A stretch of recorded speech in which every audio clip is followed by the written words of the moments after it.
Fala, gente amiga, tudo bom? Eu sou Carlos Lose e esta é a Batata Espacial, o seu site de cultura nerd e de cultura em geral na internet. Meu canal no YouTube é o Carlos Eduardo Lose Rezende. Lose se escreve L-O-H-S-E. Rezende se escreve com Z. Se inscreva no canal, toque o sininho das notificações para saber quando tem vídeo novo. Curta, compartilhe, comente. Venha participar das nossas discussões sobre séries, cultura, cinema e outras coisinhas mais, tá? E hoje eu quero falar novamente de Jornada nas Estrelas Strange New Worlds, tá? Terceira temporada, quinto episódio, intitulado Através da Lente do Tempo, tá? Gente, finalmente tivemos um episódio bom nessa temporada, tá? São 5 episódios, chegamos à metade da temporada. O primeiro episódio foi um episódio que estava fechando um arco da temporada anterior, né? Foi um episódio razoavelmente bom. O terceiro episódio, que é o episódio dos zumbis, né? Foi um episódio interessante porque resolveu lá a questão do Dr. M'Benga. Esses daí foram os dois melhores. Agora os dois outros, cara. Aquela paródia, né, das séries antigas, que foi o episódio anterior, né? E aquela DR lá de Spock com o Chapel lá, com o Corbin no meio, aquele negócio foi insuportável, né? Agora, esse episódio, Através da Lente do Tempo, tem o Spock, tem a Chapel, tem o Corbin, mas foi um episódio bem escrito, né? Foi um episódio que não ficou focado, entendeu? Nessa DR, nesse triângulo amoroso aí. Muito pelo contrário. Foi um episódio que a ficção científica foi, né? Vamos dizer assim, a temática principal, né? E com um aditivo de que ainda se colocou um novo inimigo, né, para a Enterprise enfrentar, né? Além dos Gorns, né, coisa e tal, né? E um inimigo que parece ser até muito mais poderoso do que os Gorns, inclusive, né? Que são, inclusive, inimigos dos Gorns também, né? Mas para tudo isso, né, eu preciso dar os spoilers aqui de sempre. Então, se vocês ainda não assistiram ao episódio, tá? Parem aqui, vão lá assistir o episódio e depois volta aqui para ver a nossa conversa. Qual é a linha principal, né, do episódio? A história A do episódio, vamos dizer assim, né? Você tem a Chapel, né, e o Corbin, né, querendo fazer um estudo arqueológico de uma civilização antiga, tá? E esse estudo arqueológico ele tem uma relevância enorme, né, para se entender várias coisas, né? Que essa civilização antiga ela fazia viagens, né, espaciais, né, e talvez até de repente viagens no tempo, alguma coisa assim.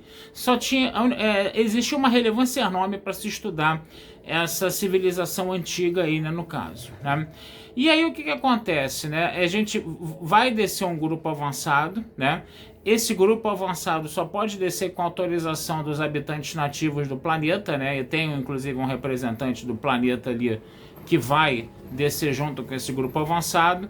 Um médico, um enfermeiro, vamos dizer assim, que apareceu no episódio anterior e está aparecendo nesse também, que veio para substituir a Chapel, né? Mas aí a Chapel voltou, né? Ele acabou, coitado, virando um camisa vermelha, mesmo que vestido de branco, né? No final das contas, né, coitado. E aí o que acontece? Vou explicar por quê. O que acontece? Eles descem ao planeta, né? Eles conseguem descobrir uma grande construção, como se fosse um palácio enorme, né, gigantesco, aquele negócio todo, né? E aí quando eles estão investigando esse palácio, eles encontram, né, umas ossadas de séculos de existência, né, de possíveis ladrões de túmulos, vamos dizer assim. E aí o Spock falou que aquilo era um perigo para a missão, aquilo era um sinal de perigo para a missão, e o protocolo era tirar todo o grupo avançado, né, e levar de volta para a Enterprise, né? Mas aí a Chapel e o Corbin, né, não, a gente precisa fazer esse estudo que ele é muito importante. Tá bom, então vamos continuar a fazer o estudo então. E aí esse enfermeiro, coitado, ele pegou uma bolinha luminosa lá. Essa bola jogou uma luz na cara do coitado. O coitado ficou sem os 2 globos oculares lá e voltou para a Enterprise, né, para o Dr. M'Benga, né, que era o grande mentor dele, né, fazer a regeneração ocular. Só que essa regeneração ocular não estava dando certo, né? Isso daí seria história B, né? E ao mesmo tempo esse enfermeiro começou a apresentar um comportamento muito estranho, né? Inclusive vai chegar uma hora que a namorada lá do pai, que vai dar de cara com o enfermeiro, ela vai olhar para aquele enfermeiro, ela vai falar, é você, né? E aí os dois começam a sair na porrada, o homem e a mulher lá começam a sair na porrada sem parar, né? Como se o Gorn, né, a lagartixa dentro dela, né, identificasse um inimigo naquele enfermeiro, que estava realmente possuindo o corpo daquele enfermeiro. Enquanto isso, né, dentro lá do desse grande, como é que fala, desse grande templo, né, eles acabaram ficando trancados, né, porque eles continuaram a fazer um pouco mais de exames lá, né? E aí o habitante do planeta, ele identificou, né, que tinha uma coisa maligna dentro do dentro do templo. Ele saiu correndo, né, e foi praticamente incinerado vivo, despedaçado vivo ali, né?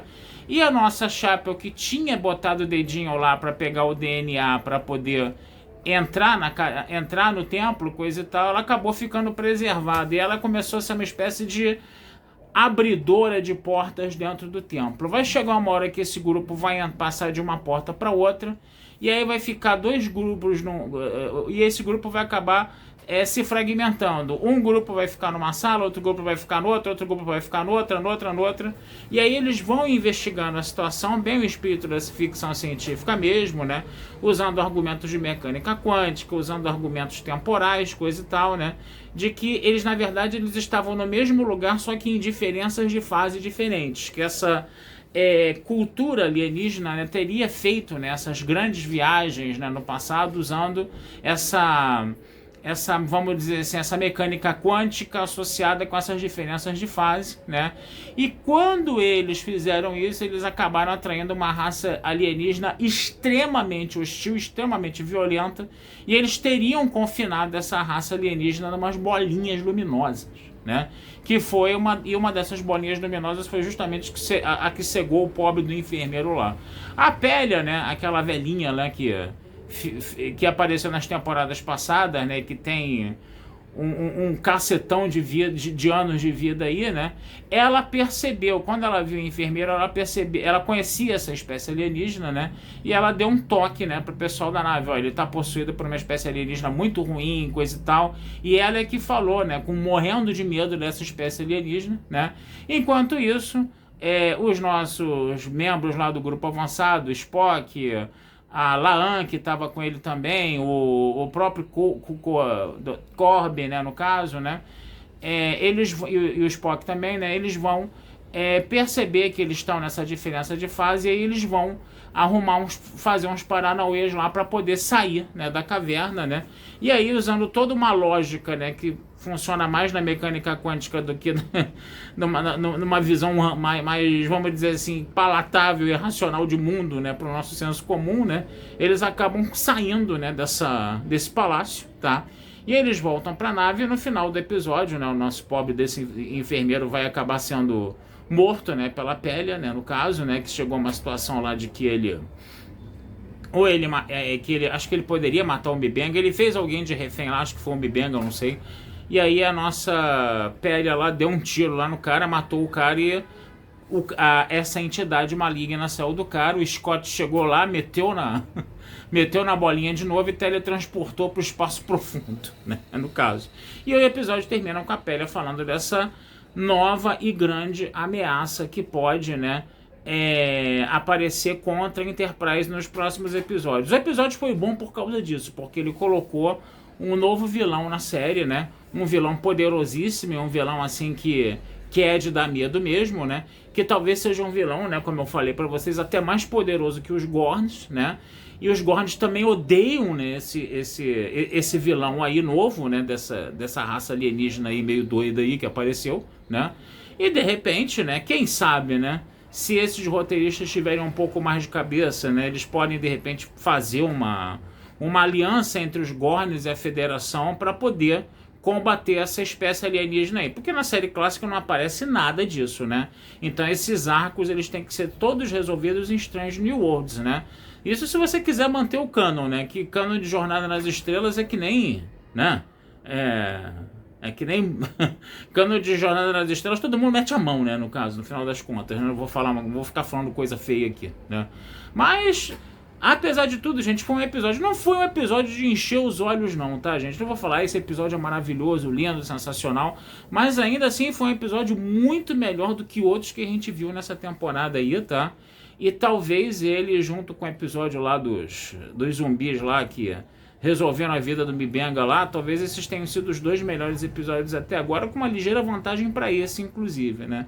Porque esse foi um episódio de ficção científica, né? Isso a gente pode falar, né? E aí todas as querelas lá de DR, entendeu? Elas passaram meio que ao largo, né, disso, né? Não foram a história principal, né? Então, aí sim você pode dizer que tem uma história que está sendo bem contada, né? No final das contas, aí uma história de ficção científica mesmo, bem contada, sem essa choradeira de melodrama toda que a gente vê, né, nessa era do Kurtzman aí, né? Esperemos, né? Vamos torcer, né, que essa qualidade se mantenha, né? Mas a gente já sabe que muito provavelmente também devem aparecer outras bombas, né, nos próximos 5 episódios que vão terminar. Se essa história se juntar com os Gorners e fazer um 10º episódio que vai ser, acho que é cliffhanger que fala, né? Um cliffhanger, né? Para abrir a 4ª temporada, gente, ótimo, né? Não vou reclamar não, vou gostar bastante disso, né? Agora, tem que tirar esse melodrama, tem que tirar essa DR toda, né, no final das contas, né. Vai chegar uma hora que a Chapel e o Corby vão ter que ir embora da Enterprise definitivamente, né, se a coisa quiser se casar com, como é que fala, com o canon da série clássica, né, no caso, né. Mas vamos ver o que vai acontecer, vamos ver o que essas pessoas vão fazer. Eu sempre tenho medo, gente, porque realmente eu fico meio assustado com alguns episódios, mas finalmente, né, também quando aparece um episódio bom, a gente também tem que elogiar, e esse episódio, pelo menos ele foi um episódio bom dessa vez. Tá certo, gente? Vou ficando por aqui, tá? Desejando a vida longa e próspera a todos. Meu canal no YouTube é o Carlos Eduardo Luzzi Rezende. Meu site é o batataespacialtudojunto.com.br. Meu blog é o carloslose.blogspot.com.br, tá? E acompanhem também minhas playlists de história, tá? Eu tô começando a fazer playlists de história aqui no meu canal, tá certo? Já coloquei uma playlist de aula sobre Grécia Antiga, de absolutismo também, vou colocar de independência dos Estados Unidos. A minha ideia é semanalmente adicionar um vídeo também que fala mais de história, tá? Até para quem está precisando de uma forcinha aí, né, para poder fazer uma prova de história, ou para poder estudar, tá com alguma dúvida em alguma coisa, tá? Eu como professor de história, tá? Tô com esses vídeos aqui parados na minha máquina aqui, tô subindo no YouTube, dando uma editadinha, dando uma arrumadinha neles, tá? Para ajudar quem quiser aí, quem puder, tá certo? Então é isso aí, gente. Fico por aqui, até a próxima. Abração, fui.